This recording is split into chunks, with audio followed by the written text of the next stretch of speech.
menjagaku. Tak usah ku bimbang, Yesus peliharaku. Tak usah ku susah, Roh Kudus hiburku. Tak usah ku cemas, Dia memberkatiku.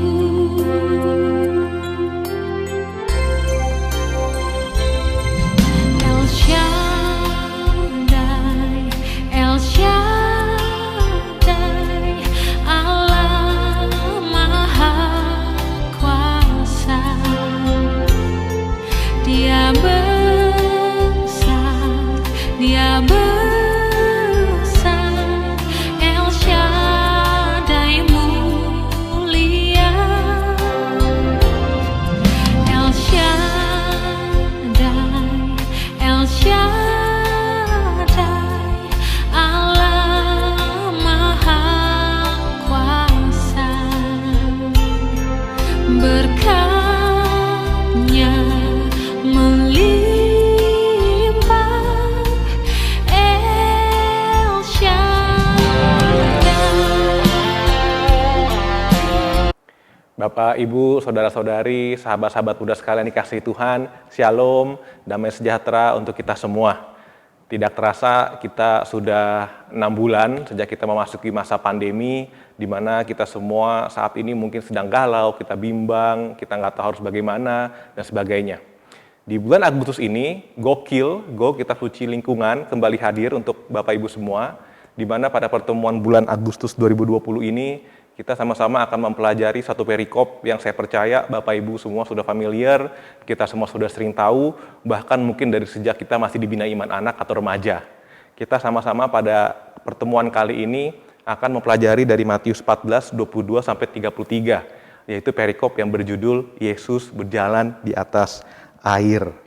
Sudah sangat familiar, tapi biarlah pada pertemuan kali ini sama-sama coba kita resapi kembali, kita pelajari, dan coba kita temukan apa yang bermanfaat untuk kita saat ini. Dan semoga pembelajaran firman pada pertemuan kali ini dapat menjadi solusi bagi tantangan yang kita hadapi, khususnya di tengah masa pandemi seperti ini, yang tentunya mungkin kita semua sedang banyak tantangan, hambatan, apapun itu bentuknya. Ya, di dalam kisah Yesus berjalan di atas air ini, Yesus ingin mengajarkan kepada kita semua, dan dalam cerita tersebut Yesus mengajari pada Simon Petrus untuk kita semua selalu memiliki iman, pengharapan, dan kasih. Dan kita mau kenal siapa itu sosok Tuhan Yesus sebetulnya. Langsung saja kita akan mulai untuk ibadat gokil pada pertemuan bulan Agustus ini. Demi nama Bapa, Putra, dan Roh Kudus. Amin. Kasih karunia, rahmat, dan damai sejahtera dari Allah Bapa dan Putra dalam persekutuan dan Roh Kudus selalu beserta kita, sekarang dan selama-lamanya. Saya akan bacakan perikop dari Matius 14, 22 sampai dengan 33. Bapak Ibu mungkin yang di rumah bisa sambil buka Alkitab atau mungkin di Alkitab di handphonenya. Matius 14, 22 sampai 33. Yesus berjalan di atas air. Sesudah itu, Yesus segera memerintahkan murid-muridnya naik ke perahu dan mendahuluinya ke seberang. Sementara itu, ia menyuruh orang banyak pulang. Dan setelah orang banyak itu disuruhnya pulang, Yesus naik ke atas bukit untuk berdoa seorang diri. Ketika hari sudah malam, ia sendirian di situ. Perahu murid-muridnya sudah beberapa mil jauhnya dari pantai dan diombang-ambingkan gelombang karena angin sakal. Kira-kira jam 3 malam, datanglah Yesus kepada mereka berjalan di atas air. Ketika murid-muridnya melihat dia berjalan di atas air, mereka terkejut dan berseru, "Itu hantu!" Lalu berteriak-teriak karena takut. Tetapi segera Yesus berkata kepada mereka, "Tenanglah, aku ini, jangan takut." Lalu Petrus berseru dan menjawab dia, "Tuhan, apabila Engkau itu, suruhlah aku datang kepadamu berjalan di atas air." Kata Yesus, "Datanglah." Maka Petrus turun dari perahu dan berjalan di atas air mendapatkan Yesus. Tetapi ketika dirasanya tiupan angin, takutlah ia dan mulai tenggelam, lalu berteriak, "Tuhan, tolonglah aku!" Segera Yesus mengulurkan tangannya, memegang dia dan berkata, "Hai orang yang kurang percaya, mengapa engkau bimbang?" Lalu mereka naik ke perahu dan angin pun redalah. Dan orang-orang yang ada di perahu menyembah dia, katanya, "Sesungguhnya engkau anak Allah." Demikianlah Injil Tuhan, terpujilah Kristus. Bapak, Ibu, saudara-saudari, sobat muda semua yang dikasihi Tuhan, perikop ini sungguh menarik, kita sudah sering dengar, tapi saya akan mencoba membahas beberapa poin yang saya dapatkan dari perikop pada pertemuan kali ini. Ada beberapa hal yang dapat kita pelajari yang menurut saya cukup relevan dengan keadaan kita sekarang, di mana kita semua saat ini dengan kekhawatiran kita, dengan keadaan yang menerpa kita saat ini, ada beberapa poin yang mungkin dapat kita selami dan dapat kita coba endapkan dalam diri kita. Bapak Ibu semua, yang menjadi menarik di sini adalah ternyata bukan cuma kita doang yang takut akan hantu, ya, bukan cuma kita doang, tapi ternyata para murid yang udah hidup bersama Yesus pun, tinggal bersama Yesus, mereka juga takut sama hantu. Ya, nah ini menjadi menarik. Kenapa orang lebih percaya hantu? Ketika melihat Yesus berjalan di atas air, Simon langsung spontan ngomong itu hantu. Ya, nah Bapak Ibu semua, pelajaran pertama yang ingin saya bagikan, poin pertama yang akan saya sampaikan dari perikop ini adalah Tuhan selalu punya caranya sendiri untuk menyelamatkan manusia. Ya, Tuhan selalu punya cara tersendiri yang unik untuk bisa menyelamatkan saya, Bapak Ibu semua. Nah, yang menjadi masalah saat ini adalah apakah kita sungguh-sungguh sudah sadar, apakah kita sungguh-sungguh sudah tahu bahwa Tuhan kita adalah Tuhan yang mau menyelamatkan? Apakah kita kenal Tuhan kita? Jangan-jangan kita suka seperti Petrus. Ketika Tuhan datang menyelamatkan, kita malah mengira bahwa Tuhan itu adalah seperti seorang hantu, ya. Nah, Bapak Ibu, seringkali kita nggak kenal siapa Tuhan kita, ya. Mungkin kita rajin ke gereja, mungkin kita sering ikut pertemuan lingkungan, tapi minta maaf, mungkin meskipun kita rajin, tapi jangan-jangan kita nggak kenal siapa Tuhan kita. Jadi ketika ada bahaya datang, ketika Tuhan mau menyelamatkan, kita nggak tahu bahwa itu adalah Tuhan sebetulnya menyelamatkan.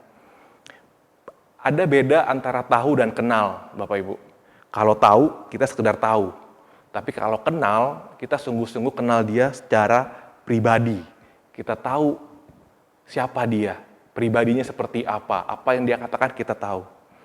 Pada waktu saya SMA, saya punya teman yang sangat mengidolai David Beckham, Bapak Ibu. Dia sangat worshiping David Beckham, mengidolakan David Beckham. Jersey bolanya dia punya. Bahkan dulu minyak rambut yang dipakai David Beckham dia pakai terus setiap hari ke sekolah, Bapak Ibu semua. Dia sangat mengidolai David Beckham. Setiap kali ada klub sepak bolanya David Beckham di TV, dia pasti nonton. Setiap kali ada kesempatan pakai baju bebas ke sekolah, dia pakai kostum jersey-nya David Beckham. Dia sangat mengenal David Beckham, dia sangat mengidolai David Beckham. Worshiping David Beckham so much, ya. Tapi ketika saya berbicara dengan dia, kamu suka David Beckham banget, lu suka David Beckham banget, lu worshiping dia, tapi apa lu kenal dia? Lu kenal nggak David Beckham? Anaknya siapa, orang tuanya siapa? Nggak kenal, tapi gue suka sama dia. Tapi gue tahu David Beckham, gue menyembah dia, gue worshiping dia, gue idola banget, gitu ya. Nah, Bapak Ibu semua, worshiping, penyembahan, menyembah, itu adalah masalah mengenai pengenalan, ya. Worship poinnya adalah pengenalan. Kalau kita worshiping Tuhan, kalau kita menyembah Tuhan, poinnya adalah apakah kita sungguh-sungguh mengenal Tuhan yang kita sembah. Seringkali kita menyembah Tuhan, seringkali kita berdoa kepada Tuhan, tapi jangan-jangan kita seperti nggak kenal siapa Tuhan kita. Sama seperti teman saya, dia worshiping David Beckham, tapi dia nggak kenal siapa David Beckham. Nah, Bapak Ibu, para murid kalau kita baca di Injil, di kisah para rasul di Injil, itu seringkali para murid bertentangan dengan para ahli Taurat, bertentangan dengan orang Farisi. Kenapa? Ahli Taurat dan mungkin orang Farisi itu tahu betul bagaimana cara beribadat. Dia tahu adat istiadat. Dia rajin datang ke bait Allah. Sedangkan para murid seringkali kontradiktif dengan mereka. Seringkali ahli Taurat menyerang para murid. Dikatakan, kenapa muridmu seperti itu? Kenapa demikian? Kenapa demikian? Para murid mungkin pengetahuan tata ibadatnya nggak sedalam ahli Taurat. Tetapi para murid memiliki pengenalan siapa Tuhan Yesus. Dia kenal siapa Tuhan Yesus. Meskipun dia nggak tahu adat istiadat, tapi dia kenal siapa Tuhan Yesus. Nah, Bapak Ibu semua, coba kita renungkan kembali kehidupan rohani kita. Apakah kita sungguh-sungguh mengenal siapa Tuhan Yesus, Bapak Ibu? Apakah kita kenal dia secara pribadi? Atau jangan-jangan selama ini yang kita lakukan hanya sebatas rutinitas? Atau kita datang ke pertemuan lingkungan hanya karena takut sama ketua lingkungan? Datang misa hanya sekedar ikut-ikutan orang atau karena perintah Romo? No, Bapak Ibu, jangan kita jadi penyembah Tuhan yang seperti itu. Baiknya kita jadi penyembah Tuhan yang sungguh-sungguh kita kenal siapa Tuhan kita. Kalau kita kenal siapa Tuhan kita, kalau kita kenal Tuhan Yesus, ketika Tuhan datang menolong, kita akan kenal dia. Kita akan bisa merasakan keberadaan Tuhan dalam setiap apapun musim kehidupan kita. Ya, para murid ketika ada badai datang, melihat Yesus berjalan, dikira itu hantu. Ya, perlu penekanan dari Yesus, inilah aku, baru mereka percaya itu Tuhan. Nah, Bapak Ibu semua, milikilah pengenalan akan Tuhan. Milikilah pengenalan akan Tuhan. Jangan cuma sekedar tahu Tuhan, tapi kenal siapa Tuhan kita. Bagaimana caranya supaya kita bisa kenal Tuhan kita? Nggak lain, nggak bukan untuk kita mempelajari firman. Seperti yang kita pelajari pada pertemuan kali ini. Iman timbul dari pendengaran akan firman Tuhan. Iman nggak akan timbul tanpa pendengaran akan firman. Bagaimana bisa kita kenal Tuhan kalau kita nggak pernah kenal firman Tuhan? Bapak Ibu semua. Ya, timbul. Timbul itu artinya mencuat ke atas. Ada sesuatu yang ditanam, lalu kemudian bisa timbul ke atas. Kalau kita nggak pernah timbun diri kita dengan firman, nggak heran kita nggak akan punya iman yang lebih. Nggak heran kita akan mudah panik, nggak heran kita akan mudah khawatir.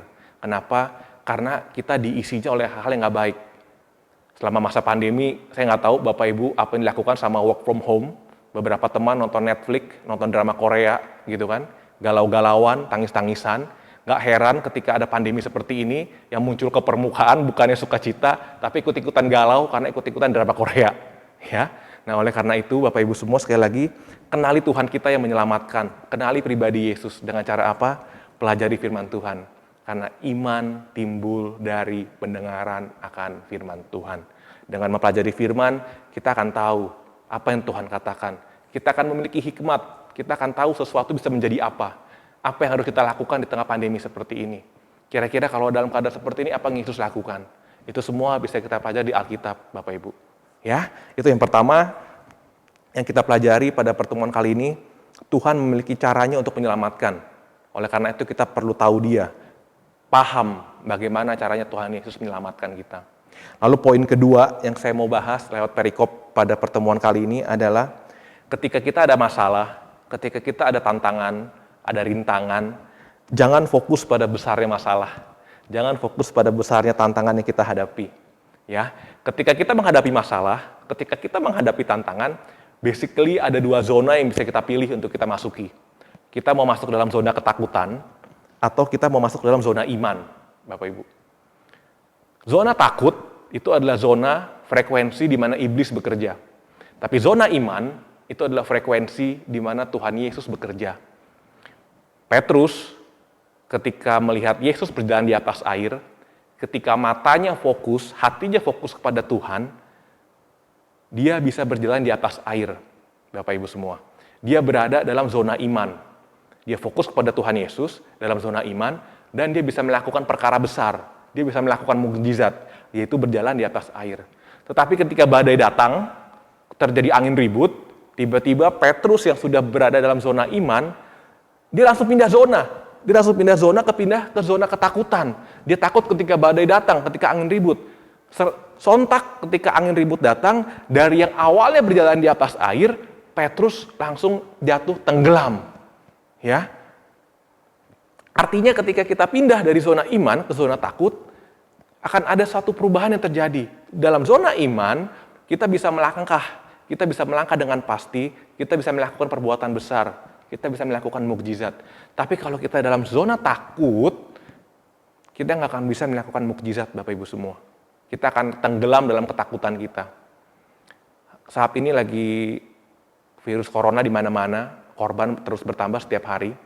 Kalau kita dalam zona takut, nggak heran kita akan terus tenggelam dalam ketakutan Bapak Ibu semua. Tapi bagi anak-anak Tuhan yang tahu Yesus, yang kenal firman, meskipun ada virus corona, kita percaya, waspada kita boleh, tapi kita nggak takut berlebihan. Kenapa? Karena kita percaya Tuhan selalu ada bersama dengan kita. Kalau kita dalam zona iman, kita nggak takut berlebihan Bapak Ibu semua. Nggak dikit-dikit ketemu orang semprot datang ke supermarket pakai APD gitu ya. Men, waspada boleh, tapi tolong Bapak Ibu jangan berlebihan. Ya, virus corona nggak kelihatan, Tuhan juga nggak kelihatan. Kenapa? Lebih percaya virus corona daripada Tuhan yang sama-sama nggak kelihatan. Gitu ya. Kita punya Tuhan yang jauh lebih besar daripada masalah kita, daripada tantangan, rintangan yang kita hadapin. Kalau kita perhatikan, Bapak Ibu semua, di dalam Injil, setiap kali Yesus mau melakukan mukjizat, setiap kali Yesus mau menyembuhkan orang atau apapun itu mukjizatnya, dia selalu mengatakan, jangan takut. Atau dia sering mengatakan, kuatkan hatimu, tenangkan dirimu. Kenapa Yesus berkata demikian? Apa Yesus iseng gitu? No. Yesus mengatakan demikian karena dia tahu, hanya dalam zona iman, mukjizat bisa dilakukan. Kalau kita tenggelam dalam ketakutan, kekhawatiran berlebihan, mukjizat yang mau Tuhan kasih itu nggak bisa terlaksana. Jadi kalau kita mau melakukan perbuatan besar, kalau kita mau melangkah dengan pasti, kita mau melihat campur tangan Tuhan dalam kehidupan kita, terus jaga diri kita dalam zona iman. Ya, sekali lagi, jaga diri kita dalam zona iman, supaya kita bisa berjalan di atas air, supaya kita bisa melakukan perkara besar bersama dengan Tuhan. Tapi ingat, iman timbul dari pendengaran akan firman Tuhan. Jangan berharap kita punya iman kalau kita nggak pernah dengar firman Tuhan. Oleh karena itu, pelajari firman Tuhan, cari tahu bagaimana Tuhan bekerja, cari tahu apa kehendak Dia, supaya kita bisa melangkah dengan pasti, dengan iman bersama dengan Tuhan. Poin yang ketiga, Bapak Ibu semua, ini poin yang terakhir yang saya mau bagikan dalam perikop Yesus berjalan di atas air. Ketika kita sudah diselamatkan, ketika kita sudah berhasil melangkah dengan baik, pastikan kita selalu mengakui Tuhan Yesus sebagai anak Allah. Pastikan kita mengakui kebesaran Tuhan dan kemuliaan Tuhan. Seringkali banyak orang ketika sudah diselamatkan, ketika sudah dikasih solusi, jalan keluar sudah diberikan, hutangnya sudah terbayar, sakitnya sudah sembuh, atau apapun itu, mereka lupa sama Tuhannya. Mereka tinggalin dan mereka happy-happy. Bayangkan jadi Tuhan, Bapak Ibu. Apa Tuhan nggak empet sama orang seperti itu? Si Gary udah diselamatin, bukannya berterima kasih, bersyukur, malah kabur, malah senang-senang sendiri. Untungnya Tuhan bukan manusia, Bapak Ibu. Tuhan ada Tuhan yang panjang sabar. Oleh karena itu, Bapak Ibu, ketika kita sudah diselamatkan, ketika Yesus sudah mengangkat kita dari bahaya, pastikan kita mengakui kebesaran Tuhan, kedaulatan Tuhan dalam kehidupan kita.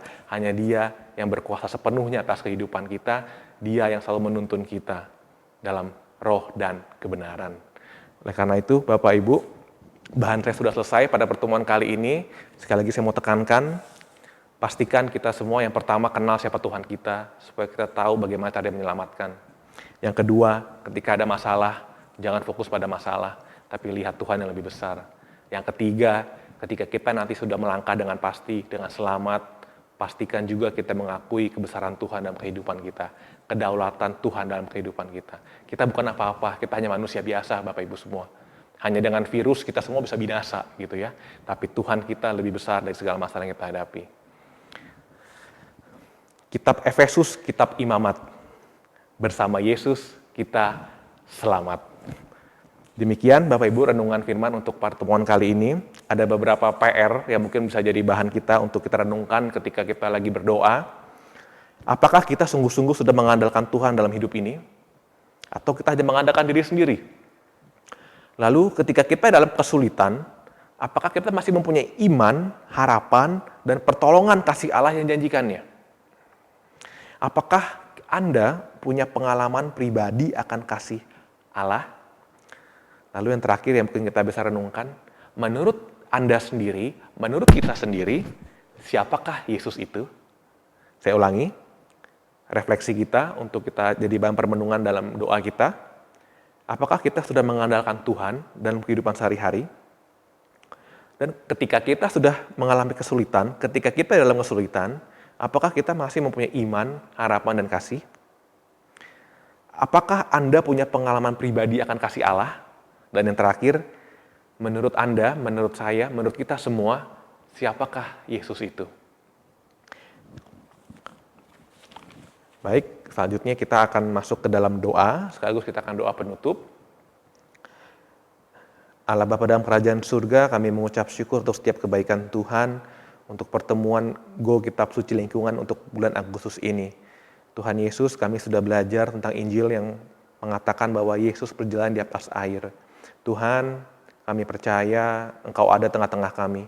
Meskipun saat ini kami online, meskipun saat ini kami nggak bertemu langsung Tuhan, tapi kami percaya Roh Kudus-Mu menembus ruang dan waktu, Roh Kudus-Mu tidak terbatas. Kami percaya meskipun saat ini kami secara online, Tuhan tetap bekerja dalam hati kami. Tuhan Yesus, kami sudah belajar tentang firman-Mu. Kami minta ampun jika seringkali kami belum mau mengenal Tuhan secara lebih dalam. Kami mungkin masih punya iman yang masih ikut-ikutan orang. Mungkin iman kami masih belum sedalam itu Tuhan. Tapi lewat perikop pada pertemuan ini kami sungguh-sungguh belajar. Kami mau kenal siapa Tuhan Yesus. Kami nggak mau salah tangkap, kami nggak mau mengira Tuhan itu hantu seperti para murid, tapi kami mau tahu bagaimana cara Tuhan bekerja. Tuhan Yesus, di tengah pandemi seperti ini, banyak tantangan, banyak rintangan, kami percaya Tuhan bekerja dalam kehidupan kami. Jika kita fokus pada Tuhan, maka kami akan melangkah dengan pasti, kami akan selamat bersama dengan Tuhan. Tuhan Yesus, jaga hati kami, jaga iman kami, biarlah kami selalu terfokus kepadamu dalam setiap peristiwa menyulitkan sekalipun dalam kehidupan kami. Jangan biarkan kami fokus pada masalah kami, tapi biarlah sungguh-sungguh kami fokus kepada Tuhan yang mampu menyelamatkan kami. Tuhan Yesus, terima kasih, kami mau serahkan semuanya, kehidupan kami, pekerjaan kami, pelayanan kami, keluarga kami, anak-anak kami, orang tua kami, kesehatan kami ke dalam tangan kasih-Mu Tuhan.